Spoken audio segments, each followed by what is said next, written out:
Hey my loves, இன்னைக்கு நம்ம பார்க்க போகிற படம் என்னன்னா 2024 வெளியான போட் அப்படின்ற ஒரு தமிழ் படத்தை பற்றி தாங்க பார்க்க போகிறோம். ரொம்ப இன்ட்ரெஸ்டிங்கான வித்தியாசமான ஒரு படம். உண்மை சம்பவத்தை பேஸ் பண்ணி கற்பனை காட்சிகள் எல்லாம் வச்சு இந்த படத்தை எடுத்திருக்கிறதா சொல்கிறாங்க. இந்த படத்தோட ஒன்லைனர் என்னன்னா, இந்தியா பிரிட்டிஷ்காரங்களோட கண்ட்ரோலில் இருந்த அந்த ஒரு காலகட்டங்க. அப்போ தான் உலகப்போர் ஸ்டார்ட் ஆகுது. பிரிட்டிஷ்காரங்களுக்கும் ஹிட்லருக்கும் பஞ்சாயத்து ஆகுதுங்க. ஹிட்லருக்கு சப்போர்ட் பண்ணக்கூடிய ஜப்பான் பிரிட்டிஷ் ஆட்சி செஞ்சுட்டு இருக்கிற எல்லா இடத்துலையும் குண்டு போடலாம் அப்படின்னு முடிவெடுக்குது.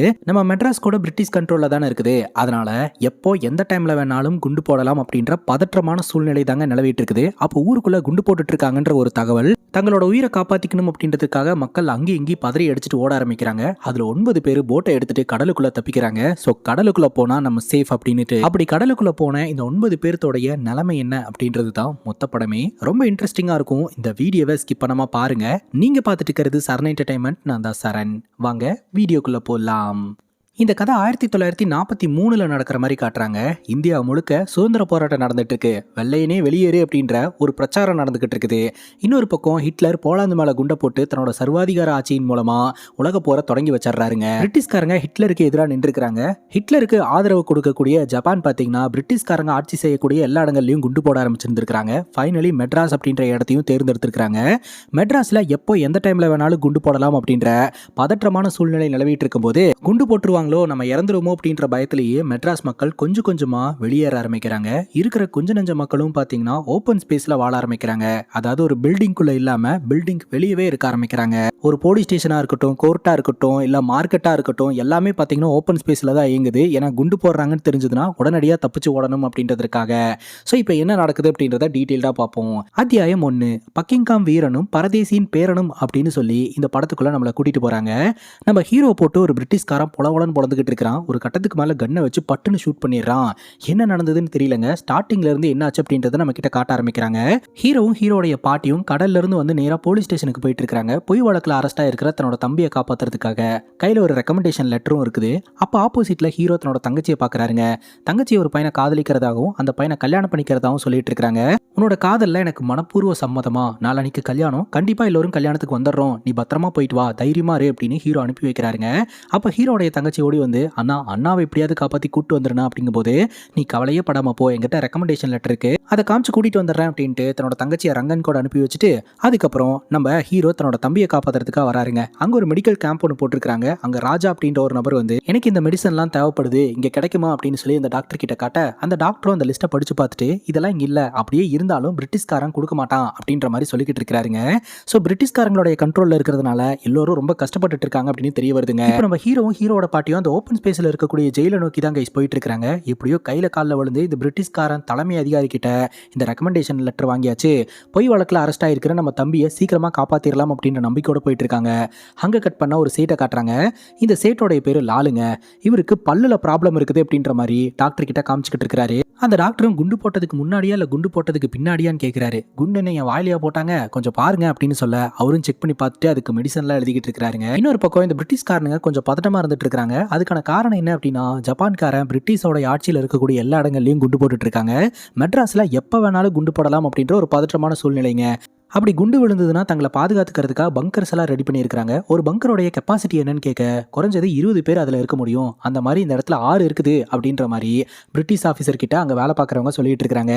இப்போ விஜய் அப்படின்ற ஒரு பிரெக்னென்ட் லேடி பக்கத்தில் பையனோட மெடிக்கல் கேம்ப்ல லைன்ல நின்றுட்டு இருக்காங்க. அதே லைன்ல நாராயணன் மற்றும் நாராயணனுடைய பொண்ணு வந்து நின்றுட்டு இருக்காங்க. நாராயணன் இந்த பிரெக்னென்ட் லேடியை பார்த்து கேட்கிறாரு, பானிப்போர் நடந்துட்டு இருக்கும்போது ஒரு பெண்ணுக்கு குழந்தை பிறந்துச்சு, அதுக்கு பாணியன் அப்படின்னு பேர் வச்சாங்க, இப்போ குண்டு போடும்போது உங்களுக்கு குழந்தை பிறந்துச்சுன்னா என்னன்னு பேர் வைப்பீங்க அப்படின்னு கேட்க, அவங்க கலாய்க்கிற மாதிரி பையன் பிறந்துச்சுன்னா குண்டான்னு பேர் வைப்பேன், பொண்ணு பிறந்தா அப்படின்னு ஆரம்பிக்கும் போது இல்ல வேண்டாம் அப்படின்னு அவர் ஸ்டாப் பண்ணிக்கிறாரு. இப்போ ரெக்கமெண்டேஷன் லெட்டர் எடுத்துட்டு போய் போலீஸ் ஆஃபீஸர் கிட்ட ஹீரோ கொடுக்குறாரு. ஜெயிலுக்குள்ள இருக்கக்கூடிய நம்ம ஹீரோடைய பிரதர் பாக்குறாரு. நீ கவலைப்படாதா, அவனை எப்படியாவது நான் வெளியே கொண்டு வந்துருவேன் அப்படின்னு சொல்ல, அந்த போலீஸ் ஆஃபீஸரும் படிச்சு பார்த்துட்டு இந்த ரெக்கமெண்டேஷன் லெட்டரே போதும் தம்பி வெளியே கொண்டு வரதுக்கு, ஆனா இங்க இருக்கக்கூடிய பிரிட்டிஷ் அதிகாரி கண்டிப்பா அலோவ் பண்ண மாட்டாரு, நீ போயிட்டு அப்புறம் வா அப்படின்னு சொல்ல, எங்க நாளைக்கு என் தங்கச்சிக்கு கல்யாணங்க, கண்டிப்பா இவனையும் கூட்டிட்டு போனுங்க, அதனாலதான் அவசரப்படுத்துறேன் அப்படின்னு ஹீரோ சொல்லிக்கிட்டு இருக்கிறாருங்க. அந்த வகையில் இந்த மெடிக்கல் கேம்ப்ல லைன்ல நின்றுட்டு இருக்கிற இன்னொரு நபரை காட்டுறாங்க. அவரோட பேர் முத்தையாங்க. முத்தையாக்கு முன்னாடி நின்று இருக்கிற ஒரு நபர் சொல்றாரு, ஜப்பான் விமானத்தை இந்த ஊருக்கு அனுப்புனது ஹிட்லர் ஆமாவே, சரியான லூசா இருப்பான் போல அப்படின்னு சொல்ல, அதுக்கு இந்த முத்தையா சொல்றாரு, நம்மனால முடியாத அட்லீஸ்ட் ஹிட்லராவது பண்றானே,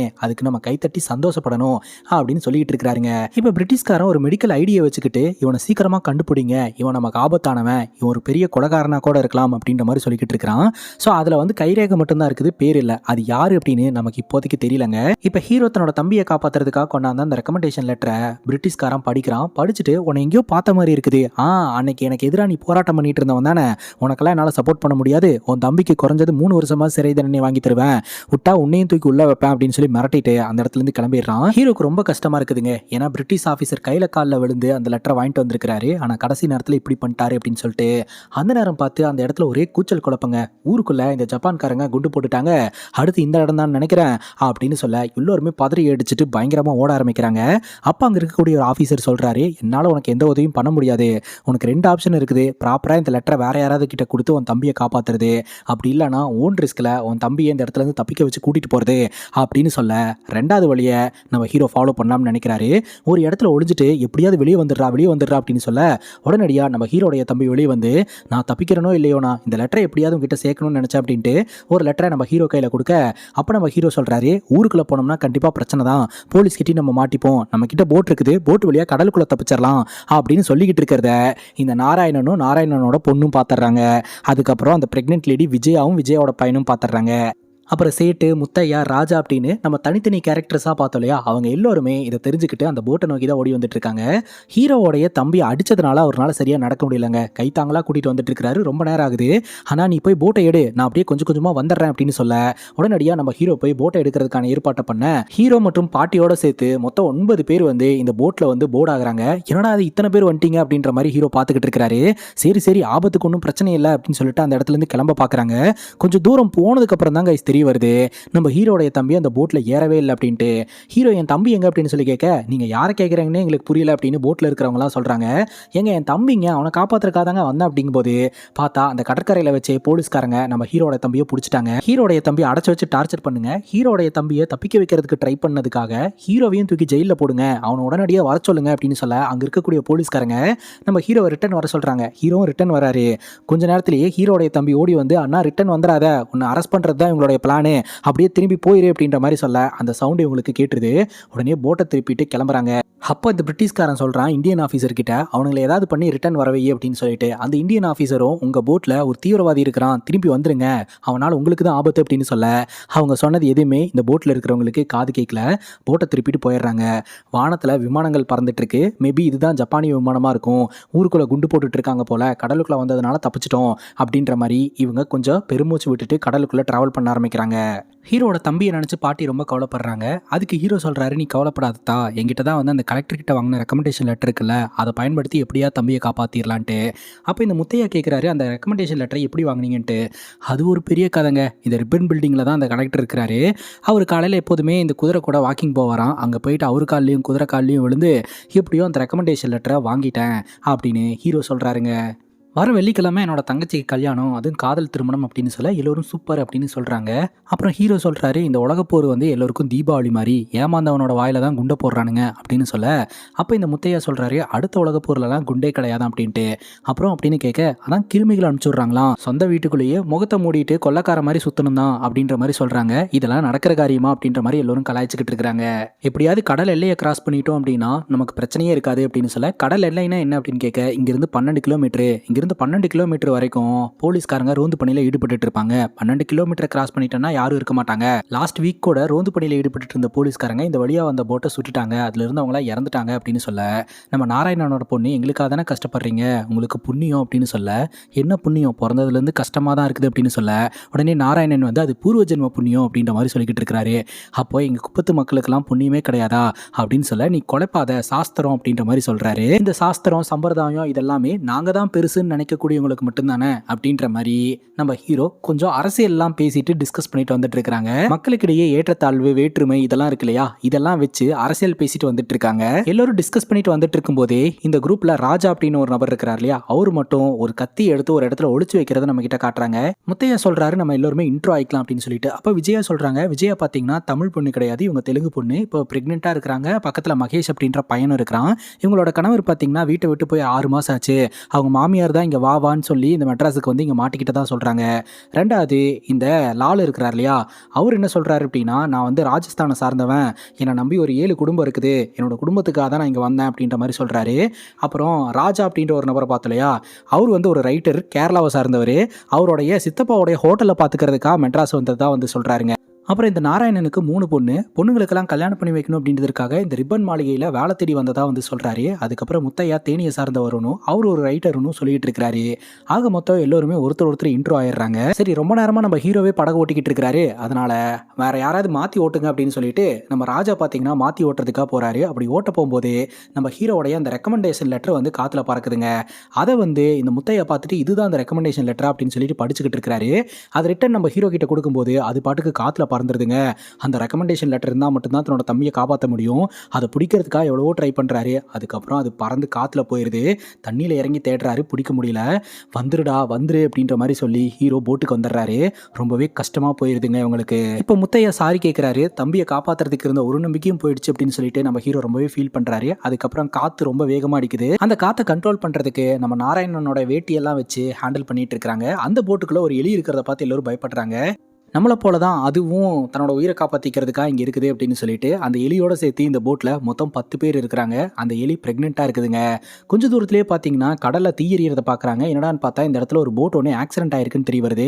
சுட்டு வீழ்த்தி இருக்கிறாங்க. யார் பண்ணா எதுக்கு பண்ணாங்கன்னு தெரியல. ஆனால் இங்கே இருக்கிறது சேஃப் இல்லைன்னு சொல்லிட்டு அங்கேருந்து கிளம்பலான்னு நினைக்கும் போது திடீர்னு தண்ணிக்குள்ளேருந்து ஒரு பிரிட்டிஷ்காரன் உள்ளே வந்து கண்ணை காட்டி இவங்களை எல்லாம் மிரட்டி, இனி இது என் கண்ட்ரோலில் இருக்கக்கூடிய போட்டு, நான் சொல்கிறத தான் நீங்கள் கேட்கணும் அப்படின்னு மிரட்ட ஆரம்பிக்கிறான். நம்ம ஆள் இருக்கிறார் இல்லையா, தண்ணியில் மறந்துட்டு இருக்கிற அந்த ரேடியோ மட்டும் எடுத்துக்கிறேன் அப்படின்னு சொல்லிட்டு அந்த ரேடியோ எடுத்து இந்த போட்டுக்குள்ள வச்சிடறாரு. இது வரைக்கும் எந்த சண்டையும் சச்சரவும் இல்லாம போயிட்டு இருந்த இந்த போட்டு இந்த பிரிட்டிஷ்காரன் உள்ள வந்த உடனே அப்நார்மலா மாற ஆரம்பிக்குது. இவன் கண்ணை காட்டி ஒரேடியா எல்லாத்தையும் கண்ட்ரோல் எடுத்துக்கிட்டான். ஹீரோ சொல்றாரு, நாம இன்னும் குச்சி கொடுவாளுன்னு சண்டை கட்டிக்கிட்டு இருக்கிறோம், ஆனா இந்த பிரிட்டிஷ்காரன் தம்மா தொண்டு கண்ணை வச்சு நம்ம எல்லாருமே அவன் கண்ட்ரோல் எடுத்துக்கிட்டான் பாத்தியா அப்படின்ட்டு.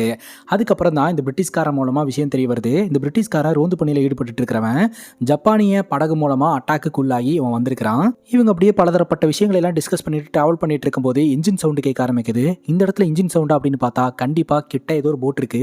அது எங்க இருக்கு அப்படின்றத கண்டுபிடிக்கிறதுக்கு இந்த பிரிட்டிஷ்காரங்கிட்ட ஒரு மிஷின் இருக்குதுங்க. அந்த மிஷினை வச்சு செக் பண்ணி பார்க்கும்போது கிட்டதான் இருக்குது, இந்த சைட்ல போ அப்படின்ற மாதிரி அவன் ஆர்டர் போடுறான். உடனடியா அந்த டைரெக்ஷனை சேஞ்ச் பண்ணிட்டு இவங்க போக ஆரம்பிக்கிறாங்க. ஜப்பான்காரன் கண்ணில் மட்டும் இவங்க பட்டாங்க அப்படின்னா இவங்க சோழி முடிஞ்சுது. அதனால அவன் கண்ணில் படாம தப்பிக்கணும் அப்படின்னு சொல்லிட்டு எல்லோருமே பயத்தோடையும் பதறத்தோடையும் டைரெக்ஷனை மாத்திட்டு அங்கிருந்து போறாங்க. சரி, கடலில் மீன் பிடிக்க போகலான்னா நீ என்ன பண்ணுவேன் அப்படின்னு நம்ம ஹீரோ கிட்ட கேட்கும்போது கூலி வேலைக்கு போவேன் அப்படின்றாரு நம்ம ஹீரோட பாட்டி. ஆனால் கடலில் மீன் பிடிக்க போகிறது தான் எங்களோட திருப்தி அப்படிங்கும்போது இந்த ராஜா சொல்கிறாரு, அவங்களுக்கு பிடிச்ச வேலையை செய்கிறது தான் திருப்தி அப்படின்னு என் தலைவர் சொல்லியிருக்கிறாரு அப்படின்னு சொல்ல, உடனே இந்த முத்தையா தலைவர்னு யாரையோ சொன்னையே அது யார் அப்படின்ற மாதிரி கேட்க, என் தலைவன் ஜின்னா அப்படின்ற மாதிரி சொல்கிறாங்க. அப்போதான் இவங்களுக்கெல்லாம் தெரிய வருது நம்ம ராஜா வந்து ஹிந்து கிடையாது முஸ்லீம் அப்படின்னு சொல்லிட்டு. இதை ஏன் சொல்லவே இல்லை அப்படிங்கும்போது என் பேர் முகமது ராஜா அப்படின்ற மாதிரி சொல்கிறாருங்க. கேரளாவில் பிரச்சனை போயிட்டு இருக்கு, நிறைய பேர் பாதிக்கப்பட்டு இருக்காங்க. ஸோ உடனடியாக இந்த முகமது ராஜா போய் அவரோட தலைவர் மீட் பண்ணி அங்கே நடக்கிற விஷயத்த சொன்னாதான் கேரளாவில் இருக்கக்கூடிய மக்களை காப்பாற்ற முடியும் அப்படின்றதுக்காக தான் இவர் மெட்ராஸ் வந்ததாக வந்து சொல்கிறாரு. மெட்ராஸில் இருந்து கொல்கத்தா போகிறது தான் அவருடைய பிளானாக இருந்திருக்குதுங்க. இப்போது முகமது ராஜா ஒரு முஸ்லீம் அப்படின்னு தெரிஞ்ச உடனே பிரிட்டிஷ்காரன் இவங்களுக்குள்ள ஒரு சண்டையை மூட்டி விடலான்னு பார்க்குறான். இதை புரிஞ்சுக்கிட்ட நம்ம முத்தையா பார்த்தீங்கன்னா இது எங்கள் குடும்ப மேட்ரு, அதை நாங்கள் பார்த்துக்குறோம், நீ தலையிடாத அப்படின்னு சொல்லிட்டு இந்த பிரிட்டிஷ்காரன் கூட சண்டை போட்டுறாருங்க. இப்போ கொஞ்சம் தூரத்தில் அந்த ரோந்து போட்டு தெரிய ஆரம்பிக்குதுங்க. என்னது அப்படின்னு சொல்லிட்டு செக் பண்ணி பார்க்கும்போது அது ஜப்பான் போட்டு தான். ஸோ ஜப்பான் போட்டு கண்ணில் இவங்க பட்டாங்க அப்படின்னா செத்தாங்க. அதனால இந்த பிரிட்டிஷ்காரன் ஐடியா கொடுக்குறான், இதுவும் ஜப்பான் போட்டு தான் அப்படின்ற மாதிரி அவன் கிட்ட நம்ம காமிச்சிட்டோம் அப்படின்னா அவன் அந்த இடத்த விட்டு போயிடுவான், இல்லாட்டி நம்மளை வந்து அட்டாக் பண்ணுவான் அப்படின்னு சொல்லிட்டு சில ட்ரிக்ஸ் அண்ட் டெக்னிக்ஸ் எல்லாம் பயன்படுத்தி இந்த போட்டு ஜப்பான் போட்டு அப்படின்ற மாதிரி கொடியெல்லாம் காமிச்சிக்கிட்டு இருக்க அந்த கொடியை பார்த்துட்டு அந்த ஜப்பான் போட்டு ரிட்டர்ன் போயிருதுங்க. அதனால இவங்க தப்பிச்சிடுறாங்க. அதுக்கப்புறம் கொஞ்சம் தூரம் டிராவல் பண்ணிட்டு இருக்கும்போது இந்த பிரிட்டிஷ்காரன் போட்டை நிப்பாட்டு அப்படின்னு சொல்றான். ஏன் என்னாச்சு அப்படின்னு சொல்லி கேட்கும்போது நிப்பாட்டு அப்படின்னு சொல்லிட்டு அவன் பார்த்தீங்கன்னா மேப் எடுத்து வச்சு பார்த்துட்டு அதே சமயம் அவன் கிட்ட இருக்கக்கூடிய டிவைஸ் எல்லாம் செக் பண்ணி பார்த்துட்டு நாம இந்த கடல் எல்லையை கிராஸ் பண்ணிட்டோம் அப்படின்ற மாதிரி சொல்றான். அதாவது கரையில இருந்து 12 கிலோமீட்டர் வரைக்கும் தான் ரோந்து பணியில் இருக்கக்கூடிய போலீஸ்காரங்க இருப்பாங்க, அதுக்கு மேல இருக்க மாட்டாங்க. ஸோ கடல் எல்லையிலிருந்து 2 கிலோமீட்டர் எக்ஸ்ட்ராவே தாண்டி வந்ததுனால இந்த ரோந்து போட்டுக்கிட்டு இருந்து இவங்க தப்பிச்சிருவாங்க. அதனால ஒரு 2 மணி நேரம் இங்க இருந்துட்டு ரிட்டர்ன் போலாம் அப்படின்னு முடிவு பண்றாங்க. யூசுவலாவே 2 கண்ட்ரிக்கு சண்டை நடக்குது, போர் நடக்குது அப்படின்னா அது ஒரு 2 மணி நேரம் நடக்கும். அதனால 2 மணி நேரத்துக்கு அப்புறம் நம்ம ரிட்டர்ன் போனா கரெக்டா இருக்கும் அப்படின்ட்டு இங்கேயே இருக்கலாம்னு முடிவெடுக்கிறாங்க. ஸோ இங்கேயே ஏதாவது பேசுங்க அப்படிங்கும்போது நான் பாட்டு பாடுறேன் அப்படின்ட்டு இந்த நாராயணனோட பொண்ணு வந்து அப்படியே பாட்டு பாடிட்டு இருக்காங்க. அப்படியே நம்ம ஹீரோவையும் சைட் அடிச்சுக்கிட்டு இருக்காங்க. இதை வேற ஹீரோ அப்பப்போ கவனிக்கிறாருங்க. அதுக்கப்புறம் இந்த பிரிட்டிஷ்காரன் ஒரு பேக்கை கொண்டாந்து உள்ள போட்டிருப்பான். அந்த பேக்குள்ள இருந்து ஏதோ ஒரு சவுண்ட் வர ஆரம்பிக்குது. என்னடான்னு பார்த்தா அவன் ஒரு ரேடியோ சிக்னலை தான் எடுத்துட்டு வந்திருப்பான். கண்ட்ரோல் ரூம்ல இருந்து இந்த பிரிட்டிஷ்காரன் கிட்ட கம்யூனிகேட் பண்றதுக்கு ட்ரை பண்ணிக்கிட்டு இருப்பாங்க.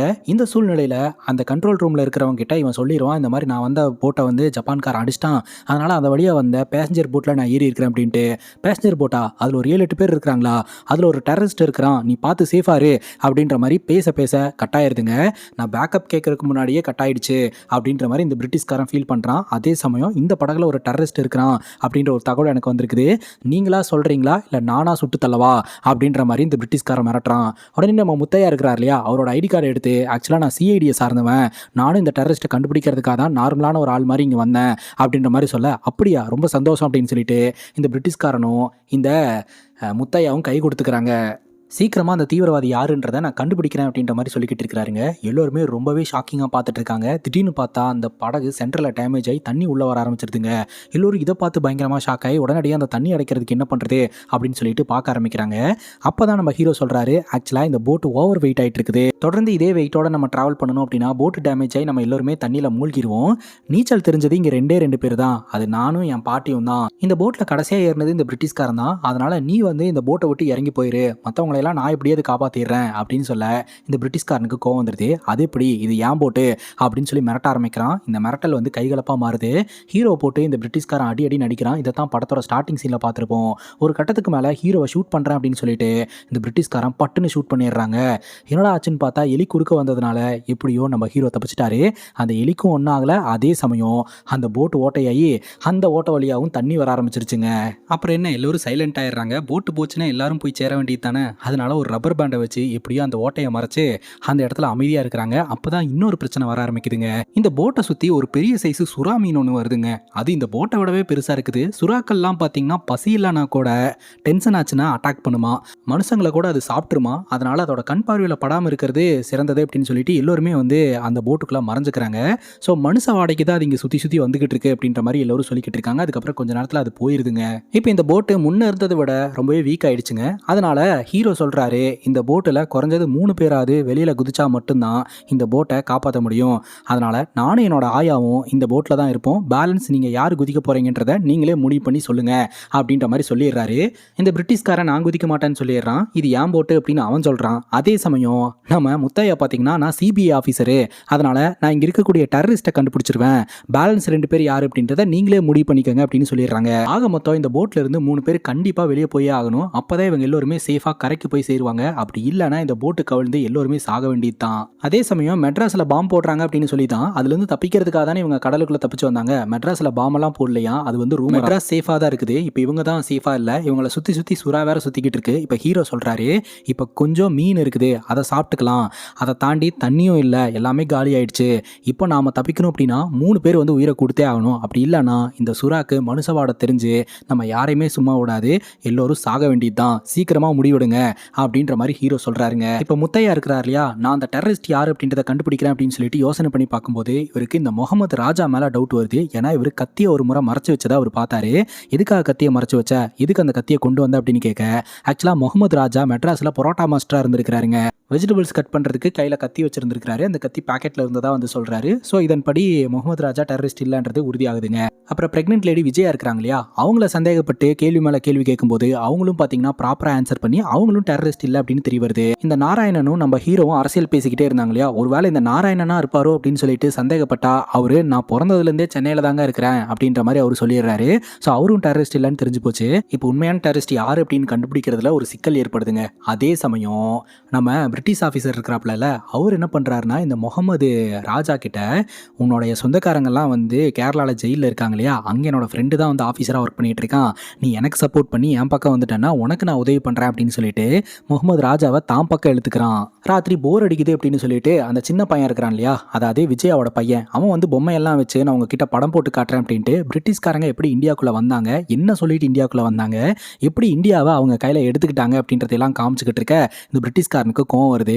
ஏன்னா அவன் பண்ண தப்பை அப்படியே வெளிச்சம் போட்டு காமிச்சிக்கிட்டு இருக்கிறாங்க இல்லையா. அப்புறம் நேரம் கடக்க ஆரம்பிக்குது, எல்லோருக்கும் பசி எடுக்க ஆரம்பிக்குது, போட்டில் இருந்த மீனும் வந்து தீந்து போச்சு. அதனால ஹீரோ என்ன பண்ணுறாருன்னா அப்படியே கடலில் குதிச்சு 50 மீட்டரில் இருக்கிற ஒரு பாசி எடுத்துகிட்டு வராரு. இது சாப்பிடக்கூடிய பாசி தான் அப்படின்னு எல்லோருக்கும் கொடுக்குறாரு.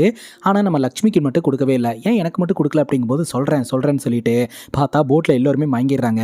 இந்த பாசியை சாப்பிட்டா ஒரு 10 நிமிஷம் மயக்கத்தில் இருப்போம், இந்த டைமை பயன்படுத்தி உங்ககிட்ட சீக்கிரட்டாக பேசலாம் தான் அப்படின்னு சொல்லிட்டு நீ என்ன குறுகுறுன்னு பார்த்துக்கிட்டே இருக்கிற அப்படிங்கும்போது எனக்கு உங்களை பிடிச்சது அப்படின்ற மாதிரி லக்ஷ்மி சொல்கிறாங்க.